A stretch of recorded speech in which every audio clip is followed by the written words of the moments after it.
جی خبر شامل کرتے ہیں زمان پاک لاہور سے۔ سویڈن میں قرآن پاک کی بے حرمتی کے خلاف پوری قوم نماز جمعہ کے بعد پرامن احتجاج کر کے دنیا کو بتائے کہ ہمیں اس ناقابل قبول فعل سے کس قدر تکلیف ہوئی ہے۔ چیئرمین تحریک انصاف عمران خان۔ بسم اللہ الرحمن الرحیم،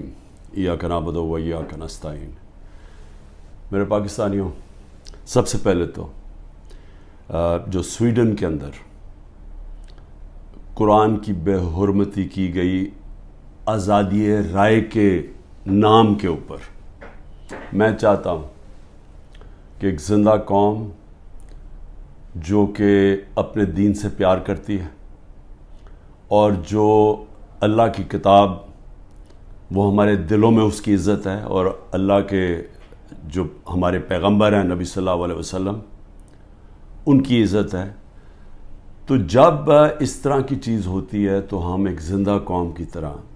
ایک پرامن طریقے سے ضرور بتائیں، پیغام پہنچائیں کہ ہمیں اس کی تکلیف ہوئی ہے۔ تو میں آپ سب کو کہتا ہوں، میں صرف تحریک انصاف کے لوگوں کو نہیں، قوم کو کہتا ہوں کہ جمعے کے بعد آپ نے سب نے جمعے کی نماز کے بعد نکل کے مظاہرہ کرنا ہے